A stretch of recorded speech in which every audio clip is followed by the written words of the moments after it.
2 ദിനവൃത്താന്തം 20-ാം അധ്യായം.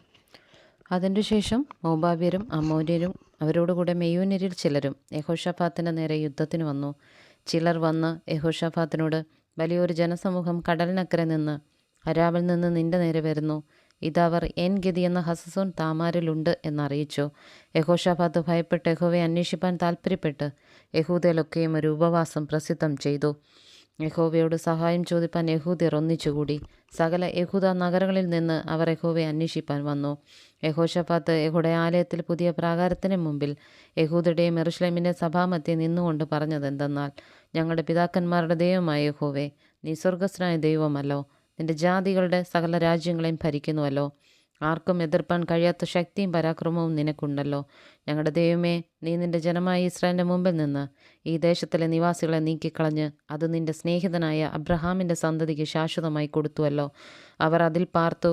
ന്യായവിധിയുടെ വാൾ, മഹാമാരി, ക്ഷാമം എന്നിങ്ങനെയുള്ള വല്ല അനർത്ഥവും ഞങ്ങൾക്ക് വരുമ്പോൾ ഞങ്ങൾ ഈ ആലയത്തിന് മുമ്പിലും നിന്റെ സന്നിധിയിലും നിന്ന് നിന്റെ നാമം ഈ ആലയത്തിലുണ്ടല്ലോ, ഞങ്ങളുടെ സങ്കടത്തിൽ നിന്നോട് നിലവിളിക്കുകയും നീ കേട്ട് രക്ഷ വരുത്തുകയും ചെയ്യുമെന്ന് പറഞ്ഞു. അതിൽ തിരുനാമത്തിനു വേണ്ടി നിനക്കൊരു വിശുദ്ധ മന്ദിരം പണിതു. ഇസ്രായേൽ മിസ്രൈം ദേശത്തു നിന്ന് വരുമ്പോൾ അവർ അമ്മോന്യരെയും മോവാബ്യരെയും സെയീർ പർവ്വതക്കാരെ ആക്രമിപ്പാൻ നീ അനുവാദം കൊടുത്തില്ലല്ലോ. അവർ അവരെ നശിപ്പിക്കാതെ വിട്ടുമാറി. ഇപ്പോൾ ഇതാ, നീ ഞങ്ങൾക്ക് കൈവശമാക്കി തന്ന നിന്റെ അവകാശത്തിൽ നിന്ന് ഞങ്ങളെ നീക്കിക്കളവാൻ അവർ വന്ന് ഞങ്ങൾക്കിങ്ങനെ പ്രതിഫലം തരുന്നു. ഞങ്ങളുടെ ദൈവമേ, നീ അവരെ ന്യായം വിധിക്കുകയില്ലയോ? ഞങ്ങളുടെ നേരെ വരുന്ന ഈ വലിയ സമൂഹത്തെ എതിർപ്പാൻ ഞങ്ങൾക്ക് ശക്തിയില്ല, എന്തു ചെയ്യേണ്ടുവെന്ന് അറിയുന്നതുമില്ല. എങ്കിലും ഞങ്ങളുടെ കണ്ണുകൾ നിങ്കലേക്ക് തിരിഞ്ഞിരിക്കുന്നു. അങ്ങനെ യഹൂദരൊക്കെയും അവരുടെ കുഞ്ഞുങ്ങളോടും ഭാര്യമാരോടും മക്കളോടും കൂടെ യഹോവയുടെ സന്നിധിയിൽ നിന്നു. അപ്പോൾ സഭ മധ്യേ വെച്ച് യഹോവയുടെ ആത്മാവ് ആസാഫിൻ്റെ പുത്രന്മാരിൽ മത്തന്യാവിൻ്റെ മകനായ യെയീയേലിൻ്റെ മകനായ ബെനയാവിൻ്റെ മകനായ സെക്രിയാവിൻ്റെ മകൻ യഹസിയേൽ എന്ന ലേവിൻ്റെ മേൽ വന്നു.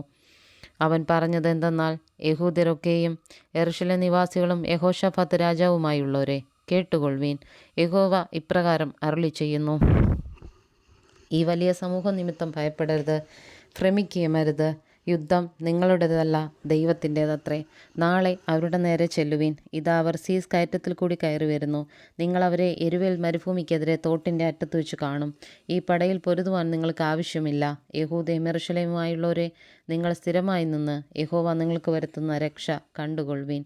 ഭയപ്പെടരുത്, ഭ്രമിക്കുകയും അരുത്. നാളെ അവരുടെ നേരെ ചെല്ലുവീൻ. യഹോവ നിങ്ങളോടുകൂടെ ഉണ്ട്. അപ്പോൾ യഹോശാഫാത്ത് സാഷ്ടാംഗം വണങ്ങി. യഹൂദ്യരൊക്കെയും യെരൂശലേം നിവാസികളും യഹോവയുടെ മുമ്പാകെ വീണ് നമസ്കരിച്ചു. കെഹാത്യരും കൗരഹ്യരുമായ ലേവ്യർ ഇസ്രായേലിൻ്റെ ദൈവമായ യഹോവയെ അത്യുച്ചത്തിൽ സ്തുതിപ്പാൻ എഴുന്നേറ്റു. പിന്നെ അവർ അതികാലത്ത് എഴുന്നേറ്റ് തെക്കോവ മരുഭൂമിയിലേക്ക് പുറപ്പെട്ടു. അവർ പുറപ്പെട്ടപ്പോൾ യഹോശാഫാത്ത് നിന്നുകൊണ്ട്, യഹൂദരും യെരൂശലേം നിവാസികളുമായുള്ളവരെ, എൻ്റെ വാക്കു കേൾപ്പീൻ. നിങ്ങളുടെ ദൈവമായ യഹോവയിൽ വിശ്വസിപ്പീൻ, എന്നാൽ നിങ്ങൾ ഉറച്ചു നിൽക്കും. അവൻ്റെ പ്രവാചകന്മാരെയും വിശ്വസിപ്പീൻ, എന്നാൽ നിങ്ങൾ കൃതാർത്ഥരാകുമെന്ന് പറഞ്ഞു. പിന്നെ അവൻ ജനത്തോട് ആലോചിച്ചിട്ട് വിശുദ്ധ അലങ്കാരം ധരിച്ച് സൈന്യത്തിന് മുമ്പിൽ നടന്നുകൊണ്ട് വാഴ്ത്തുവാനും യഹോവയെ സ്തുതിപ്പീൻ, അവൻ്റെ ദയ എന്നേക്കുമുള്ളതല്ലോ എന്ന് ചൊല്ലുവാനും യഹോവയ്ക്ക് സംഗീതക്കാരെ നിയമിച്ചു. അവർ പാടി സ്തുതിച്ചു തുടങ്ങിയപ്പോൾ യഹോവ യഹൂദയ്ക്ക് വിരോധമായി വന്ന അമ്മോന്യരുടെയും മോവാബ്യരുടെയും സെയീർ പർവ്വതക്കാരുടെയും നേരെ പതിയിരിപ്പുകാരെ വരുത്തി. അങ്ങനെ അവർ തോറ്റുപോയി. അമ്മോന്യരും മോവാബ്യരും സെയീർ പർവ്വത നിവാസികളോട് എതിർത്ത് അവരെ നിർമ്മൂലമാക്കി നശിപ്പിച്ചു. സെയീർ നിവാസികളെ സംഹരിച്ച ശേഷം അവർ അന്യോന്യം നശിപ്പിച്ചു. യഹൂദ്യർ മരുഭൂമിയിലെ കാവൽ ഗോപുരത്തിനരികെ എത്തിയപ്പോൾ അവർ പുരുഷാരത്തെ നോക്കി. അവർ നിലത്ത് ശവങ്ങളായി കിടക്കുന്നത് കണ്ടു. ഒരുത്തനും ചാടിപ്പോയിരുന്നില്ല. യഹോശാഫാത്തും അവൻ്റെ പടജനവും അവരെ കൊള്ളയിടുവാൻ വന്നപ്പോൾ അവരുടെ ഇടയിൽ അനവധി സമ്പത്തും വസ്ത്രവും വിശേഷ വസ്തുക്കളും കണ്ടെത്തി. തങ്ങൾക്ക് ചുമപ്പാൻ കഴിയുന്നതിലധികം ഊരിയെടുത്തു. കൊള്ള അധികമായിരുന്നതുകൊണ്ട് അവർ 3 ദിവസം കൊള്ളയിട്ടുകൊണ്ടിരുന്നു. 4-ാം ദിവസം അവർ ബൊരാഖ താഴ്വരയിൽ ഒന്നിച്ചുകൂടി. അവർ അവിടെ യഹോവയ്ക്ക് സ്തോത്രം ചെയ്തുകൊണ്ട് ആ സ്ഥലത്തിന് ഇന്നുവരെ ബൊരാഖ താഴ്വര എന്ന് പേർ വരുന്നു. യഹോവ അവർക്ക് ശത്രുക്കളുടെ മേൽ സന്തോഷം നൽകിയതുകൊണ്ട് യഹൂദ്യരും യെരൂശലേമ്യരും എല്ലാം മുമ്പിൽ യഹോശാഫാത്തുമായി സന്തോഷത്തോടെ യെരൂശലേമിലേക്ക് മടങ്ങിപ്പോന്നു. അവർ വീണകളോടും കിന്നരങ്ങളോടും കാഹളങ്ങളോടും കൂടെ യെരൂശലേമിലെ യഹോവയുടെ ആലയത്തിലേക്ക് ചെന്നു. യഹോവ ഇസ്രായേലിൻ്റെ ശത്രുക്കളോട് യുദ്ധം ചെയ്തെന്ന് കേട്ടപ്പോൾ ദൈവത്തിൻ്റെ ഭീതി ആ ദേശങ്ങളിലെ സകല രാജ്യങ്ങളിന്മേലും വന്നു. ഇങ്ങനെ അവൻ്റെ ദൈവം ചുറ്റും വിശ്രമം നൽകിയതുകൊണ്ട് യഹോശാഫാത്തിൻ്റെ രാജ്യം സ്വസ്ഥമായിരുന്നു. യഹോശാഫാത്ത് യെഹൂദയിൽ വാണു തുടങ്ങിയപ്പോൾ അവന് 35 വയസ്സായിരുന്നു. അവൻ 25 സംവത്സരം യെരൂശലേമിൽ വാണു.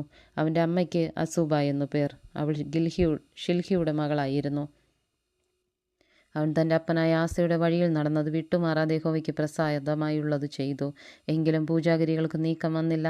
ജനം തങ്ങളുടെ ഹൃദയങ്ങളെ തങ്ങളുടെ പിതാക്കന്മാരുടെ ദൈവത്തിങ്കിലേക്ക് തിരിച്ചതുമില്ല. യഹോശാഫാത്തിൻ്റെ മറ്റുള്ള വൃത്താന്തങ്ങൾ ആദ്യവസാനം ഇസ്രായേൽ രാജാക്കന്മാരുടെ പുസ്തകത്തിൽ ചേർത്തിരിക്കുന്ന ഹനാനിയുടെ മകനായ യേഹൂവിൻ്റെ വൃത്താന്തത്തിൽ എഴുതിയിരിക്കുന്നല്ലോ. അതിൻ്റെ ശേഷം യഹൂദ രാജാവായ യഹോശാഫാത്ത് ഇസ്രായേൽ രാജാവായ അഹസ്യാവോട് സഖ്യത ചെയ്തു. അവൻ മഹാദുഷ്പ്രവൃത്തിക്കാരനായിരുന്നു. അവൻ തർശീഷിലേക്ക് ഓടിപ്പാൻ കപ്പലുണ്ടാക്കുന്നതിൽ അവനോട് യോജിച്ചു. അവർ എസ്യോൻ ഗേബരിൽ വെച്ച് കപ്പലുകൾ ഉണ്ടാക്കി. എന്നാൽ മരേഷക്കാരനായ ദോദാവയുടെ മകൻ എലീയസർ യഹോശാഫാത്തിന് വിരോധമായി പ്രവചിച്ചു. നീ അഹസ്യാവോട് സഖ്യത ചെയ്തതുകൊണ്ട് യഹോവ നിന്റെ പണികളെ ഉടച്ചു കളഞ്ഞിരിക്കുന്നെന്ന് പറഞ്ഞു. കപ്പലുകൾ തർശീഷിലേക്ക് ഓടുവാൻ കഴിയാതെ ഉടഞ്ഞുപോയി.